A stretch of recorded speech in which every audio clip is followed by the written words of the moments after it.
Hello, good morning. Hi. Welcome. Hi, friends. Hi. Welcome. All right, so this morning we're going to go ahead and get started with some journaling. I woke up late this morning. I usually wake up an hour before going live just to kind of get myself awake and feeling good. And I woke up at 5:30 versus 5, and so felt like I was rushing to get on live or anything, but I was just kind of this is different. My alarm went off and I didn't wake up. Sometimes that happens. It just is what it is. Hello, good morning, welcome. So I haven't even finished my coffee, which I usually do before I go live.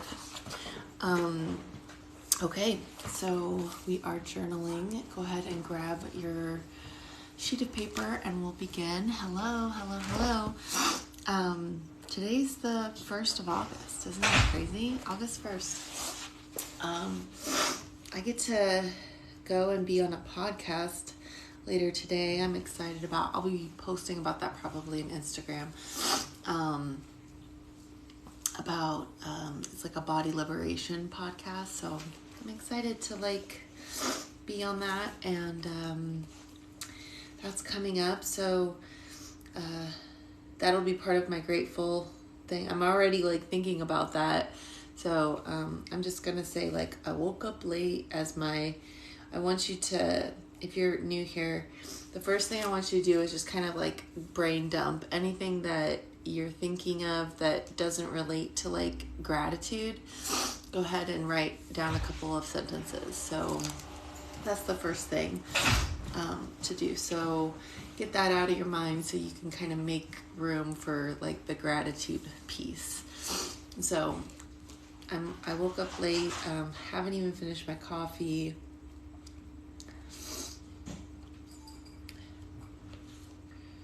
My first cup of coffee. And that first thing that I'm going to put down for gratitude would be being on a podcast. I'm grateful for that.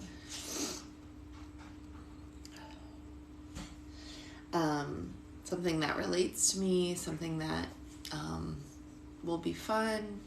It'll be a good opportunity. So I'm excited. Number 2 would be... usually I put down coffee, and I think I'm going to do that again today. And these things for gratitude could be anything. They could be really big things. They could be really small things. Things that only pertain to you. Things that only pertain to, your life. So go ahead and write down whatever makes sense. And then let's go ahead and do one more. Community. So I'm grateful for the community that's been created. You can write down whatever feels good and keep writing it down if you're not quite there. You could even write down more than 3 things. Hello, welcome. Hi, thanks for being here. So once you finished your gratitude journaling, let's find a comfortable seat and we'll hop into some meditation. If you like stuff like this, I have a free 60-minute class in my bio. And when you sign up for that, you get on my email list, and I'll send you a reminder every morning to come and join me live. So you can start your morning routine off with somebody that is kind of guiding you through it. So if you need a little bit of guidance. For some meditation, we are going to just sit on something, or you could be standing or laying down, however you would like. I just happen to be sitting on a bolster. So my legs are crossed. You can have your hands facing down for just some grounding, or facing up for receiving the gifts of the universe. So if you feel like something good is coming towards me, I want to receive it, this is what you would do. And if you're no, I need some grounding, I need some being present and really focus, then it would be palms face down. Awesome. Okay. So now that you're here, you found your space, maybe you wiggle your spine a little bit, lift up your chest, find that alignment in your spine, relax your jaw, relax your forehead, your eyebrows, take a deep inhale. Open mouth, exhale. Deep inhale. Open mouth, exhale. Last time on your own. And then if you'd like, you could take your right hand to your heart, left hand to the belly. Give yourself a squeeze. Send your body some love. Send your belly some love. Maybe say the words, thank you, belly, for existing on my body. Thank you for digesting my food. And I like to just kind of give my belly a gentle rub as I do this. Thank you, belly, for holding in all my organs.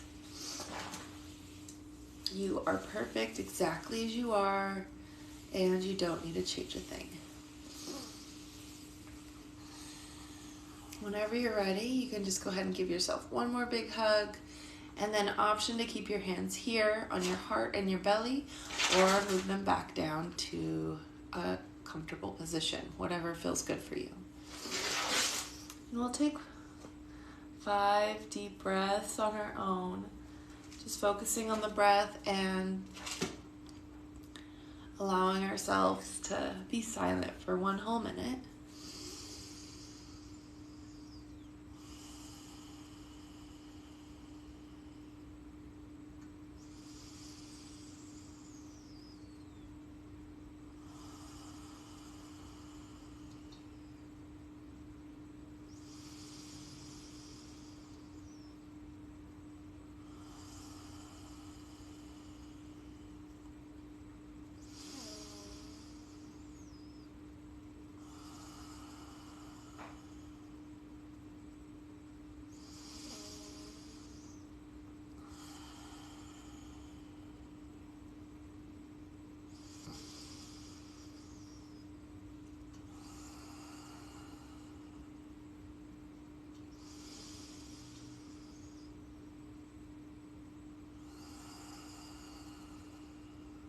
If you need more time here, take it. Otherwise, go ahead and bring your hands to heart center. Tuck your chin and just thank yourself for showing up and meditating with me. Amazing job, friends. Awesome. Okay, thank you for following me. You're awesome. Okay, so now let's move into the movement part of our morning routine. And today, I'll be using a bolster and 2 blocks. If you don't have them, you don't necessarily need them. If you need like an alternative to that, you could use something like books. You could use like a folded towel or a folded blanket. And this is just optional, so you don't have to like have these on hand. I personally like using them because it makes me feel a little bit more connected to my practice. So it's up to you to kind of decide. But we'll begin on our backs. I'm just going to kind of move my camera back to us a little bit so you can have a better view of everything. There. Okay. So my bolster will be handy, but I'm not necessarily using it at the beginning. Hello, good morning. And same with my block. So everything is handy, but I'm not necessarily using it right off the bat. So as we find our backs, I don't know if you see what's going on in the background, but my kids created like a ramp. They took my tarot cards, a bunch of tarot decks, stacked them, and then put a thing on it. I love that. I think it's awesome.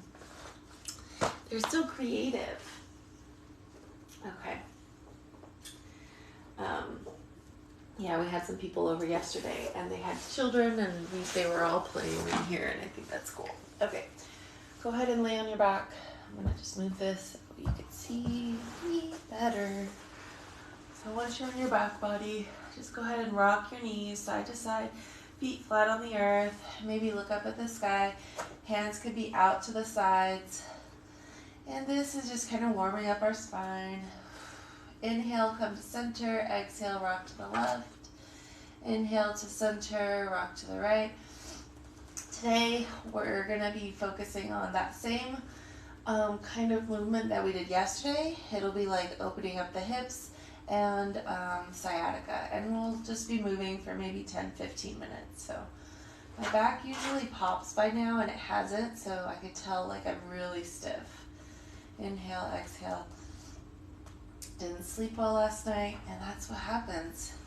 And that's the thing too, like check in with your body. Like, how do you feel? How does this feel? And when you do this on a regular basis, you could kind of be like, okay, usually I'm like this, and now I'm like this. I wonder why, you know, and kind of understand why your body feels the way that it does. On that next inhale, let's plant that right foot to the earth as close as you can to your body. Left knee comes into the chest. You can grab behind the knee with your hands or on top of the knee, so whatever feels good. And you can even bring your knee off to the side or keep it kind of up in the air. So you could even kind of make some circles here. This is just gently kind of just tapping into the body.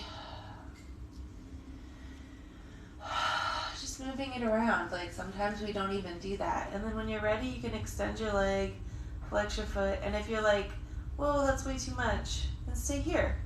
Like, you don't have to do the things that I'm doing. You can just like do the piece that feels right for you. So moving into your chest, maybe you extend. See, that hurt my knee, so I'm not going to do that. So I have to kind of move my hip this way and then extend, and then maybe I can go back. So that's the other thing, is like exploring what feels good in your body. Flexing the foot. Maybe even like circling the ankle, and you can do that here too. Like, you don't have to extend your leg. Just gently warming up our hips and just kind of checking in with ourselves. And then whenever we're ready, we'll bring our leg back down, release our knee, set that foot down, and we can rock our knees from side to side. One more time, and then plant the left foot down, right knee comes into the chest, and flex and point the toe. Maybe move the knee over to the hip. Just taking your time. Maybe extending the leg, maybe circling the ankle. Like, what feels good on this side? My right hip is a little bit more open than my left. My left is where all my sciatica pain is. I have that as well. And it's like I have flare-ups, and I think because I worked in my garden, I like did something, and that's the thing, is like noticing it and then doing something about it and understanding like it's a process. It takes time. Your body doesn't heal with one yoga move.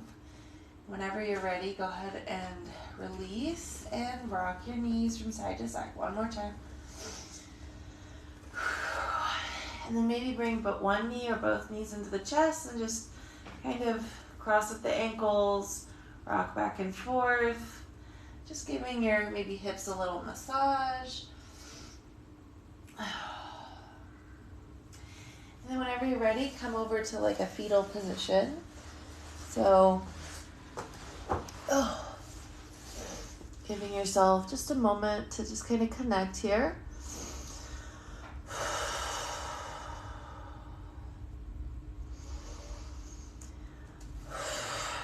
And then push into the mat with that right hand. And then let's set ourselves up for a little lunge. So we'll do like a hip opening routine that will also help with our sciatica. Let's pull up our pants. I'm not used to wearing these ones. I need to go through and pull out some yoga pants. It started getting like a little chilly at night in my house. So blocks are in front, bolster is right here. So here's the setup, right? Our bolster or something padded for the knees. And let's just bring our knees to our bolster or our padded place here. Bring our hips, our hands to the hips, and then just kind of gently rock left to right. Even me doing this, I can immediately tell like my inner thigh, ooh, that doesn't feel good. My back is like not a happy camper, you can kind of move your hips forward and back. You're like, okay, that's what we're working on. Let's bring my right knee so that it's grounded to the ground. And maybe I just kind of lean into the right knee, and I have like some stability here, so by putting my hand here. So if you have something to do that, right? Like give yourself stability in every single pose. That left leg comes forward, and then think about the knee. It can go to the left or right. You want that right over the ankle. And then bring both of the hands to the hips. We look forward, and we're kind of pushing our hips down. We're not leaning forward like this, okay? We're not trying to do that. We're trying to kind of move our hips forward and then rock them back and forth. And then I want you to think about engaging the tops of the thighs as we do this. Engage your core, look forward, because what we have a tendency to do is kind of dump. So this is just like not even engaged. We're looking up, we're overextending, we're pushing way too far, we're not engaging. And when we do that, we end up hurting ourselves. So let's engage the tops of our thighs, engage all these places. So then we move slowly into it, lift up that chest, look forward, and then exhale, push into that foot. So you're building up the strength in your legs. So this should definitely be a strength posture, but we're stretching at the same time, right? So pushing into the leg and just kind of gently rocking back and forth and making sure that we're being like very mindful of the movement.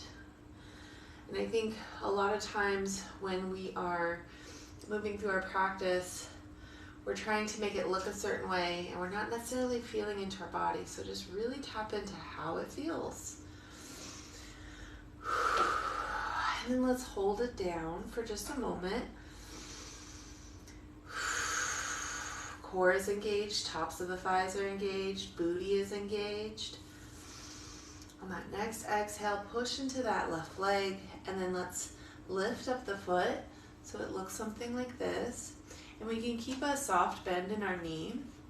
And let's bring our blocks a little bit closer. This can help us. And again, the tendency is to round the back and bring the hands down. That might give you an okay stretch, but the goal here is to really kind of extend the leg, lift up the chest, and hinge at the hips. So the back has nothing to do with the extending your arms to reach for the toes, if that makes sense. The whole stretch is coming from here. So really focus on this hinge. See how my back is staying flat and kind of have that natural curve. And I have a soft bend to my knee. This is where you're going to feel that stretch.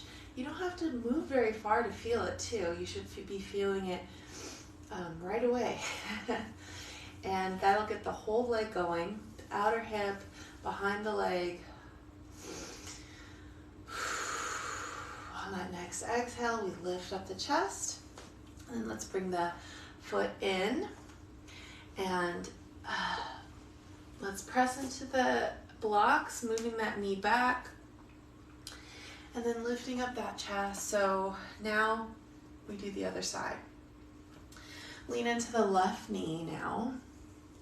And then step the right foot forward. And if you need more than one step, that's totally fine.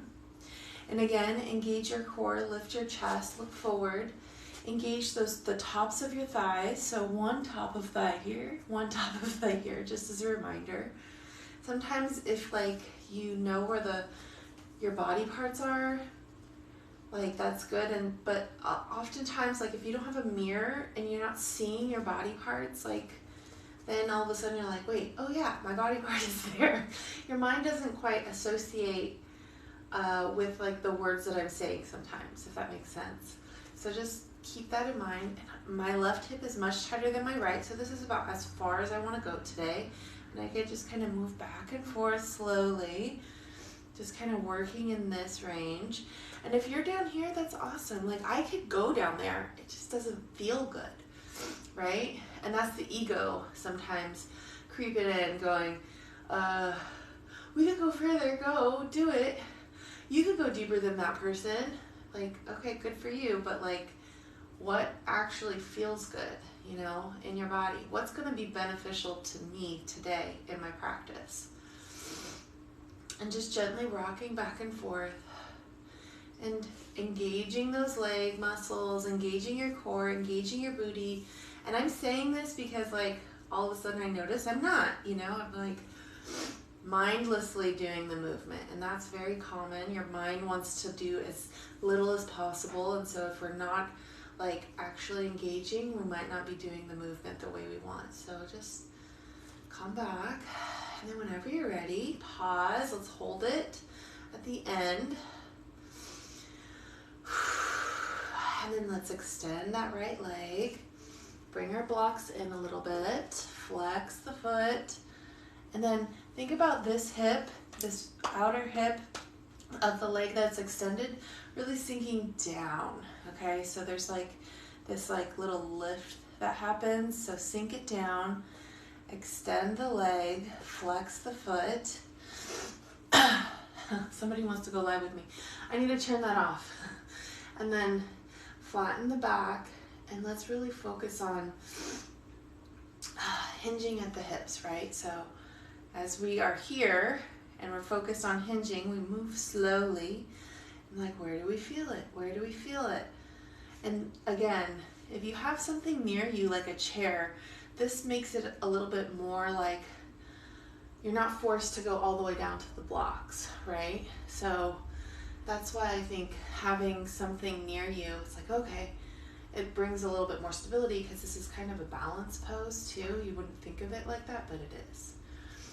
And then lift and just kind of check in. Engage the tops of the legs, engage your core, engage your booty. Hinge, hinge, hinge. On that next exhale, let's lift up. Ooh. Let's just kind of center ourselves. Sometimes I just like to bring both blocks to the inside and then swing around the leg. All right. Okay, now tuck the toes and just kind of sit back on the heels and let yourself feel that calf stretch. This should feel good in your legs. We spend so much time stretching out our quads, we forget about our calves. And if this is too much, you don't necessarily need to set your booty down. You can just kind of bring your hands down and like kind of feel into it, like where is the calf stretch? Oh, okay, right there, right? You don't necessarily need to be sitting up, putting all your weight on your toes, essentially. And then whenever you're ready, go ahead and move your blocks out in front of you. And let's move our knees off of our bolster. And I'm just going to move a little bit more forward so I can get more of my body in the shot. I'm going to take another sip of my coffee while it's still warm. And we're going to move into pigeon. So if you know where we're going, go for it. Otherwise, take a deep breath. Maybe take a sip of your coffee or water. And then we're in that same position that we started, in that kneeling position. And let's move our left leg forward. Yeah, let's start with our left. And then, so our bolster is between our legs, right? So this will be here for us when our hips go down. You can bring your hands to your blocks if you like, or if you have some sort of other thing to give you support, go for it. Let's heel toe. So we're moving our foot over to the right. So now my foot is way over here. It was over here. And then I flex my foot, lean forward, and slowly lower that left leg down to the mat. Tuck this back toe and lift up my knee and move it back so my hips fall onto the bolster. That should feel good. We look forward, and I like to just kind of wiggle my hips a little and see where we're at. And I notice a lot of people will turn their torso like this pose. So really focus on being forward. And if you're feeling a little cattywampus, it might mean that you need to lift up the hips and set them down a little bit closer. So this right hip and this left hip are in the same position. This is gonna stretch you evenly, and you're not gonna overextend the stretch. So flex that left foot, and maybe just spend that extra time adjusting. Like, it's so important. Go ahead and untuck your toe, press into whatever you'd like to lift up your chest, and then press into the top of the foot. And this is a really super duper yummy back bend. So go as deep as you'd like, right? If you're like, whoa, that's really deep, bring your hands down and then be here. But it feels good for me to do it this way. Lift up your chin, push into the top of the foot, lift up that chest. And then whenever you're ready, we bring our forearms down to our blocks or to whatever feels good. If you don't have blocks or anything, you can just walk your hands out and be here. Like, this is the nice thing about blocks, is that a lot of people will say, my wrists start to hurt in my practice. Well, look at how I'm putting zero weight on my wrists now, and I'm getting the exact same pose. So it's really helpful, because sometimes that's what you need. You need less weight on your wrists. It's not a matter of, I can't do yoga because my wrists hurt. It's a matter of, I haven't figured out the right way for me to do my yoga practice, right? So finding a block that feels good. And this is why I like cork over foam. Foam blocks what you would like sink into in this pose. And we're still in it. And you can kind of wiggle here and just kind of be like, okay, am I in it? I'm like, oh yeah, there it is, there it is. And whenever you're ready, you can kind of like turn your block so you can go lower, or you can walk your hands out some more. But that's the difference between cork and foam. Cork is very hard. It's going to support your weight better. And I think as a plus size person, I want something that when I push into it, like I'm leaning my whole upper body weight into this block. I don't want it to sink on me. I don't want to feel like it's sinking, because what ends up happening is like something like that could happen. I don't feel stable on a foam block. Foam blocks are great for like getting started, for just kind of like being a placeholder, so to speak. But like when you are working with a pose where your whole body weight is going into it, I highly recommend cork. I can't say it enough. Like, I just have worked with so many plus size clients who have tried foam blocks and has gotten an injury because of something that we were doing that wasn't supporting them, and then all of a sudden they twist something a certain way because the foam block just wasn't supporting them properly. On that next exhale, let's go ahead and push into the block, lift up the chest, give yourself one more little back bend, and then lean to that left, swing around the right leg, and then the left leg extends. Give yourself a shake, shake, shakeroo. And then let's just find a little cat-cow action. Oh. So shaking off in the all fours. Give your hip that release. Inhale, we find a little cow. Exhale, we find a little cat.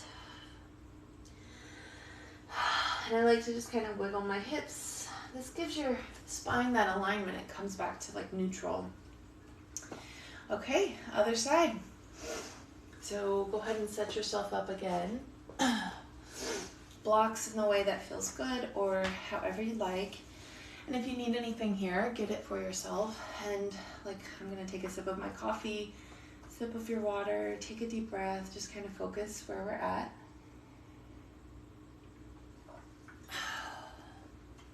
All right, so my bolster is in front of me. I'm not kneeling on it. I'll lean to the left, bringing my right foot forward, finding a narrow lunge, and then right now my hips are aligned, and I'm going to move this right foot over to my left to set myself up for pigeon. And then my blocks are there to kind of help support as I kind of get all the way over to my left, and my knee lowers down. And that's where we're at for pigeon. And I am really high up in my hip, so let's tuck the back leg and lift up the hip and then set it down. So it really gives you that space to kind of find the pose. And this helps to find the pose in a way that's both of the hips are facing forward. So again, you might be like this and like this, if that makes sense. If you can see, my left hip is like much higher and crooked. Your torso might be facing forward, but your left hip is like facing way out here. So untuck, tuck, realign, and I almost kind of like gotta get that hip down. And if your hip doesn't want to go down, you need to bring this foot closer to you. So the knee on this side might be coming a little further out. These are all these alignment things that happen. And once you kind of find like the blueprint for your body in this pose, you don't have to do this every time, but I'm just giving you lots of options because sometimes teachers are like, okay, and let's move into pigeon, and like don't even talk about your hips being forward, and you completely miss out on the pose, you know? So flex the foot, lift up the chest, push into the top of this foot so it's like your knee is almost lifting off the ground. Look at my knee right here. It's lifting. Lift up the chest, look up. This is going to stretch out this whole side of your body and give you a back bend. This should feel good on your sciatica. And then set it down. And whenever you're ready, bring your forearms to the blocks. And think about this left hip moving forward, forward, forward, left hip. Because even moving from that little back bend to this will cause your hip to do this. This is what we don't want, right? We've leaned all of our weight into my right leg and my left hip is up here. We want it down. So move that hip down. And look at, I'm tucking in this back foot to really kind of like help this hip get in line. So once we're down, we're down. And I've even just moved this knee over here kind of to the right. So however you want to align yourself, it's up to you. And you have to really have this awareness of how your body feels in the pose. And here in this pose, you should feel it a lot on this outer hip that's with the knee bent. And then the front of this thigh might even feel it. You can engage it more by like lifting and doing all this crazy stuff. You don't have to, but some people will start teaching that kind of stuff. I feel like this is more of a restorative pose, not necessarily a strength pose. I like to do that little back bend before we go down for like an extra breath, just to give you like a back bend. But it's kind of like take from the practice that I'm offering and use it in a way that feels good for you. So you might say, but my hip is forward. You keep talking about it, but like somebody else might really need it. Because people just don't have an awareness of what their bodies look like in poses, because they're so focused on like the visual of what they think it is, if that makes sense. They're like thinking it looks a certain way, but it totally doesn't. So I want them to be able to feel it a certain way too. And to literally put their hands on their bodies and to like go, okay, if my hands are like this, I'm off. If my hands are like this, I'm on, right? Because I think when you aren't in a studio, you're practicing at home, you don't have access to mirrors and things. And honestly, like, I like practicing with mirrors. I like looking at my body because I can see like when I'm doing something wrong. But I'm a yoga teacher. I've been doing yoga for a long time. I know that. it isn't always beneficial if the teacher isn't also teaching that to their students, where it's like, hey, you need to look like this in the mirror. And if you look like this, you might want to switch it to this because you might not even be feeling it. So just a little food for thought. Taking some deep breaths. And you might even be like hunched here. If you're hunched like this, lift up your chest. Okay, you've gone too far. You want to be relaxed. Like you want your hips to be moving forward. See how my back is kind of rounded and like flat here? You want that. If you're like this and you're holding your breath and your jaw is clenched, too much, right? Just as a thought, every single day I'm usually sitting in some sort of a lotus pose. I do that almost every single day, and I'm not saying that to show off, but I just know that I have very, very open hips.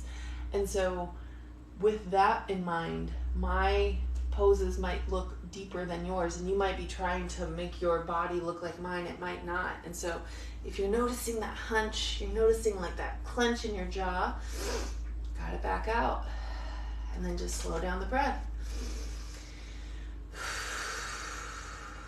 Let's take one more deep one.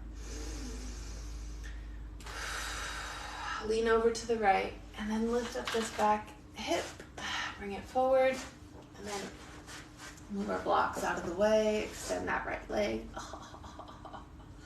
Take a moment here. We bent the knee a lot. And then let's come onto all fours and shake out that right leg. Oh, shaking it out. Thank you. And then one more cat-cow.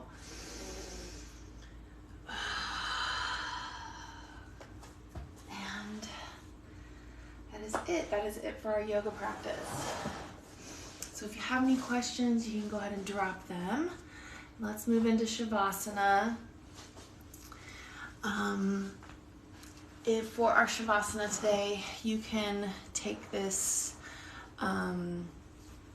seated, you can take it on your back, standing, in a chair, whatever feels good for you.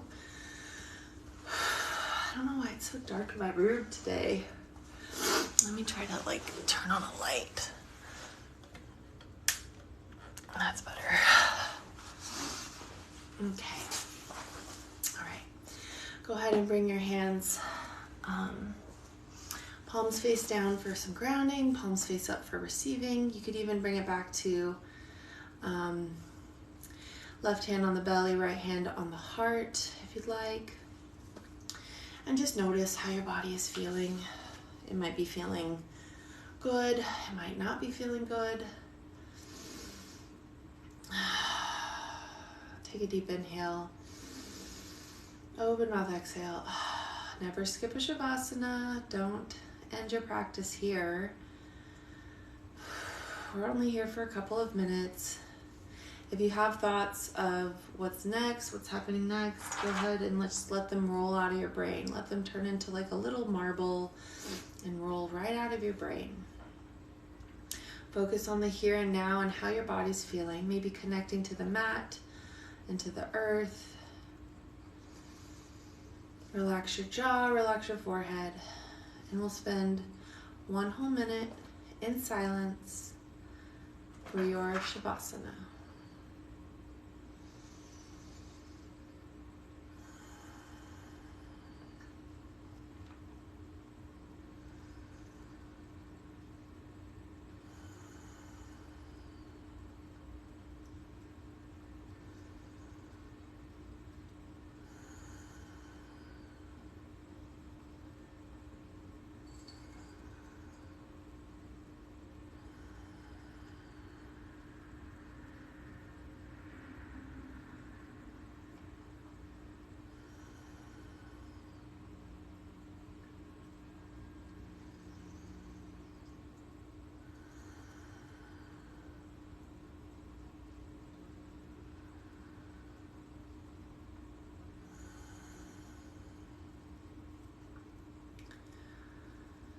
Begin to tap back into the breath.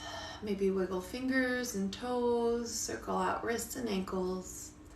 If you chose to find Shavasana on your back, maybe roll to one side and gently push yourself up to find a comfortable seated posture. Bring your hands to your heart center and tuck your chin. Just thank yourself for showing up today and being here and present for the practice. Bring your thumbs to your third eye, that little space between your eyebrows.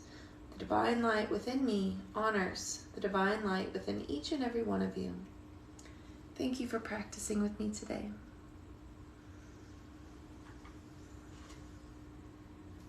Yay. All right, friends, how did that feel? How are we feeling? Thank you for this. You're welcome.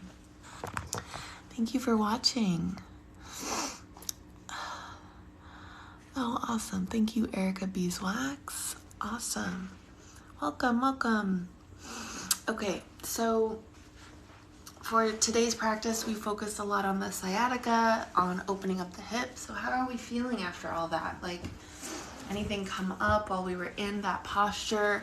Something like a cue that worked really well?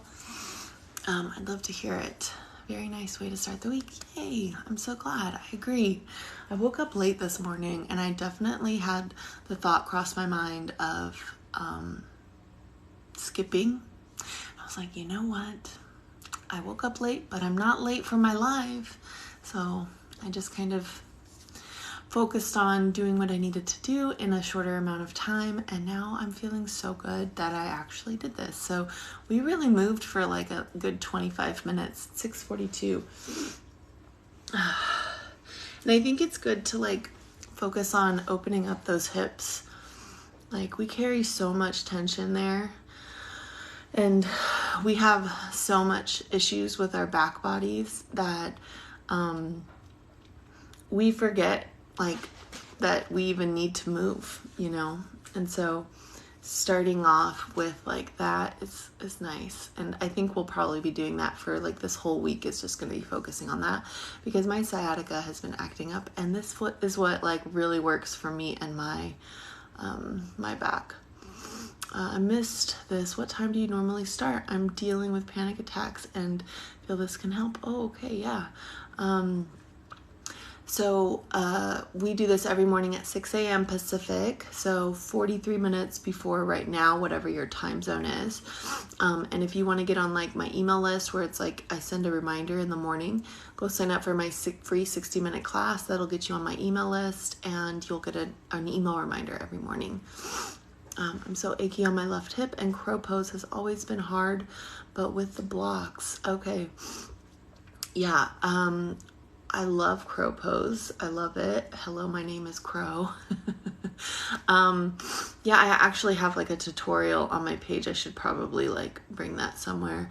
You're welcome. To where it's like this is a good way of doing crow pose. Yeah, you could start crow pose on blocks, like standing on them. And then the thing is, like, so many people think of crow pose as some sort of like lift posture where you're like lifting up your legs, and it really is balance. You have to trust, you have to find that balance to like balance on your wrists. And so if you're feeling strong enough, your core is strong enough, you can get into that pose pretty easily. But I find like putting blocks near my shoulders and then like using that as my like support in crow pose makes a huge difference. And I'm not like prepped for crow pose, otherwise I'd demo it, because we focus on back bodies and I didn't do any core work or arm work. I feel like I would hurt myself. So, oh, I'm sorry, I meant pigeon. Crow pose, I would never. Yeah, so crow is, yeah, you're basically balancing your whole body on your wrists. But pigeon, yeah. So, okay, what did you say? I'm so achy in my left hip and the pigeon pose in my dreams, LOL. I'm telling you, go and find that crow pose tutorial. You'd be shocked at what your body could do with the right support, because then it takes some of the weight off of your wrists, because your body weight is transferred to your shoulders. And so you're balancing on your shoulders instead of your wrists. And so it's not as hard. And I do have a tutorial for that on my TikTok. It's free. Yeah, so the blocks really, I just feel like blocks make everything better. And once you understand how a block can be positioned and be supportive for you, then all of a sudden you're like, oh. And the thing of it is like every single body is different. Sometimes like your alignment is different. Like one arm is longer than the other. Like you just don't always have the length of your body. Like you can't just say like, every single pose can be achieved by every single body. It's actually not true, because the way that they look at the poses, unless you have blocks and like proper support, you might not be able to achieve some of those poses. And I think having a mindset of, well, I should be able to do this. No, no, it should be, how do I feel? Am I feeling properly in my body? And it doesn't matter what the pose looks like. I don't want to get injured. I want to engage the right muscles, and I want to feel whatever it is that I should be feeling in every single pose. So like that's the most important thing, because when you engage the muscles, so a lot of times people are so hyper flexible and hyper mobile, they don't engage those muscles and they end up overextending, hyperextending, and like hurting themselves. If you are hyper mobile and you're like, I'm so flexible, totally awesome. Don't be like practicing yoga without engaging your muscles. You should probably have a soft bend in every single pose to help with that, because yoga can really hurt you. You can really hurt yourself. I definitely don't feel that I physically do some poses, not just because I'm not flexible. So you don't feel like you can do them. My arms are short. Yeah, so that's the thing is like, if your arms are short, then use blocks as like an extension of your hands. And you can use blocks 3 different ways. So this is the tallest way. So if you're using blocks just for, like, say the yoga teacher says, bring your hand to the ground and you're like kneeling or something. You know, and like I have long arms, so my fingertips can reach to the ground, but I don't want them. So I'm going to have my hand here, but I have a bend in my elbow. If I turn the block like this, my arm is a little bit straighter, but then my shoulder is lifted. If I turn like this, it's like, oh, okay, there it is. This is where I would want it. Like my hands are to the ground, it's flat, and it's an extension. It's like bringing the ground to my hand, right? And this is probably where I'd want it, because I don't want my shoulder up. I don't want to bend in my elbow.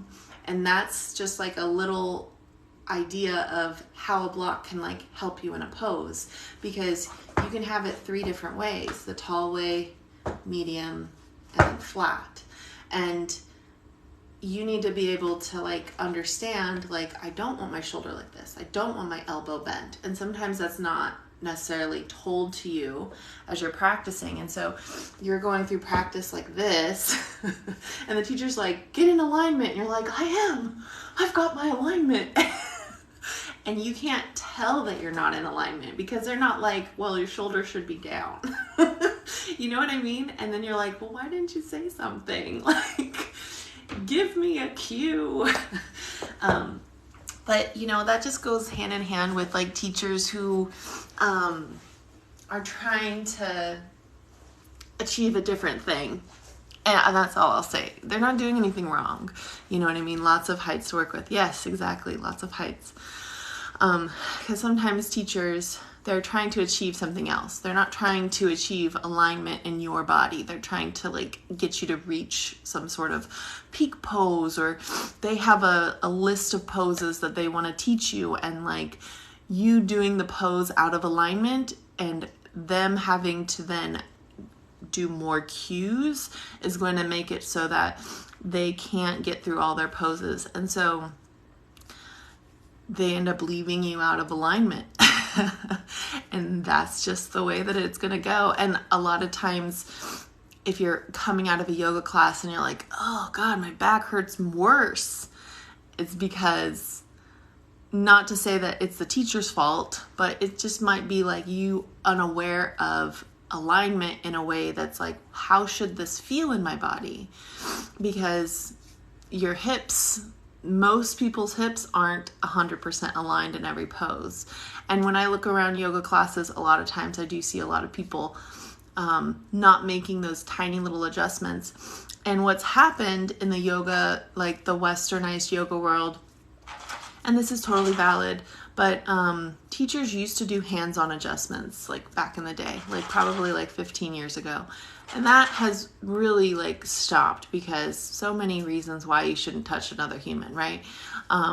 So for that reason, we really have lost touch with our students because now we can't physically, like, not that we should have been, but like yoga is about feeling. And so you really have to like hone in and like really use your words to help people understand how their body should be feeling in the pose. But when it comes down to it, it's just a matter of learning it yourself and like finding a right teacher who's gonna like teach it to you. And then once you learn it, it's like there forever. It's like, oh, okay, this makes so much sense. Also, I've never held yoga poses for as long as you did today. How did your legs not fall asleep? My legs didn't fall asleep because I was on a bolster and my hips were super duper open. And that's the other thing is holding those poses, that's what will happen. You might like have that happen where your legs start to fall asleep. And it means that your hips might be like, sometimes like the blood flow, if your hips aren't like lifted enough, will cause that. Or if your hips aren't open enough. And it might mean you also have like trauma that's in your hips that is causing your legs to fall asleep. So if you haven't worked through that, that might be coming up for you too. So lots of things. The body holds on to a lot of things. And so when you are in poses for longer, that's when all the magic happens. I feel like your yoga mind, your yoga breath, all those things, when you're holding poses, that's where that mental strength comes in. And then, yeah, like if your legs are falling asleep, come out of the pose. Like you don't have to hold the poses as long as I do. It's there for you for wherever you're at. And maybe that's something I should have said today. So I appreciate you making that comment because it's something to remind everybody at the beginning, you know, hey, we're going to hold this for a long time. But I find that when I say something like that, wow, that's so interesting. It is. When I say something like that at the beginning of it, people will be like out of it like way sooner. So if I was like teaching a big class, like if I could see everybody and if I say it at the beginning, people would hold it for like maybe a minute. If I don't say anything and I just kind of keep talking and let people just like be in the pose, most people will hold it almost to the end. It's like interesting how the mind works. So I was trying to like mind, you know, like Jedi mind trick you because I think a lot of times when we're in a pose like that, the immediate thing is to think, oh, this is a long time. I don't want to do it. I want to get out. Totally valid and fine. But if you're able to like really kind of focus on my words and not focus on the amount of time that we have to do, it makes it much easier for you to like hold the pose. And so like yesterday I was talking about like going shopping and doing that as like the thing to focus on when you're in those poses. So like imagining yourself going into a grocery store and needing to like buy food for dinner and like imagining yourself like walking through. So playing that mental game of, okay, I need to go and get like my salad mix. I need to get like cucumbers and like, you know, tomatoes or whatever you will. And then like going through each of the aisles. That's a really good thing to do when you're holding a pose for a long time. I feel that helps me. I need something to focus on. And the breath sometimes is just not enough. Like it's not enough for me. You know, I need like Okay, give me something. Tell me a story. Like, if we're going to be holding this pose for a while and you're not going to tell me we're holding a pose for a while, like, give me a little something extra so that I know exactly, like, I can hold it. I'm going to give myself, like, this, right? And I think that's just part of, like, yoga is not necessarily tricking yourself, but, like, especially for beginners and people who aren't used to it, it's just a way to kind of, like, Jedi mind trick you. So, but yeah, like, if you have any other questions about any of the things that we did today, I'm here for a couple more minutes. I think I'm going to start uploading these videos. Yikes. I love that you're demystifying yoga. That's the thing. Like, I think a lot of people put yoga into some sort of a category where it's like you need to look a certain way, like be thin-bodied or something like that. You need to hold the poses forever or be able to do them quickly, something like that. And even when you watch other people, when they're, and this is what I'll just say, whenever I see somebody on TikTok and they're doing a very advanced posture on TikTok, I feel like it is very performative. And that's not to like call anybody out or say that they're doing something bad, because it's amazing. I love seeing people's progressions, personal yoga practices. Like, I'm cheering you on. However, from like a teacher standpoint, showing it is amazing. Like, oh, look at my progression. But like showing it like, I could teach you this too. I don't like that, if that makes sense, because I think that it is unrealistic. People necessarily shouldn't want to do yoga to be able to do poses. I think people should want to do yoga because it's good for the mind. It's good for your breath. We tend to breathe really shallowly as humans, and so it teaches you like your breath control. It's so important, and those are the things that TikTok doesn't want to see. So I get like why they're doing what they're doing, because people are like, whoa, that's crazy, I could never do that.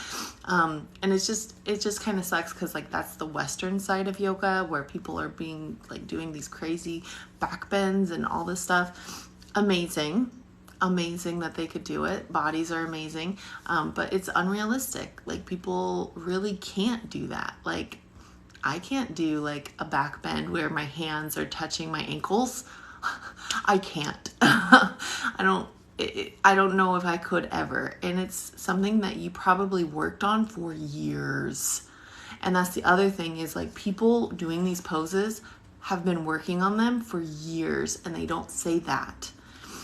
Being able to like go through all these poses, they probably have worked on that routine for years. You don't even realize like all the different things that they had to do to be able to do that. And then for them to go take my yoga class and be able to do that. No. Like, all I want to do is to teach you, like, your body is probably a little bit out of alignment, and I want you to have a little bit more relief today than you did yesterday. And I want you to take a moment and actually feel in your body. A lot of times people don't know how to do that. Having a pose look a certain way and feeling into your body, two totally different things. And I think that when you're so focused on a pose and how it looks, there's no way you can be like, does this feel good? Because you're focused on something else. And so I think that is a really big difference in how Western yoga approaches it versus like traditional yoga. And not to be like, I'm very traditional, but I really don't want to go with that. Because I can't physically do those things. And yoga has never been about that. Never. So there's like so many limbs of yoga, and most of them have to do with like being a good human. like you know, not doing any harm, and breathing and like reaching a state of like meditation, like all of these types of like yoga philosophies, I don't see them in a lot of other practices. And yeah, we talked a lot about alignment and the breath, but like how often are we talking about like doing no harm to our bodies? Like it's crazy. Or even like tapping into like a community aspect, because that's yoga too. Yoga is about the union of the body, union of the people, like however you want to put it. That's what it means, is union. So it doesn't mean like we are worshiping anything. It just means union. And I think some of the poses do come from like really old yoga god type of things. That's just like the history of the poses. Most of the poses are about feeling into your body and feeling good. You know what I mean? So, but if you have any other questions, I'm here for it. Oh, it's a little bit after 7, but I can be on for a few more minutes. How is everybody doing? Where's everybody from? Thank you for following me.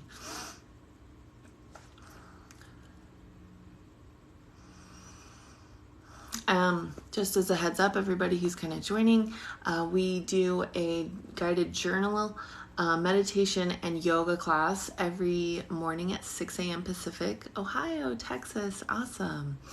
And if you would like to join us, it's every morning. It's free here on TikTok. And then you can sign up for my email list by registering for my free 60-minute class. My link is in bio.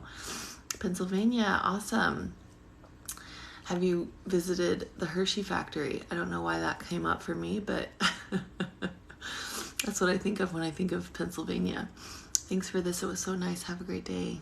You're welcome. I hope you have a beautiful day too. Yes, definitely. Yay.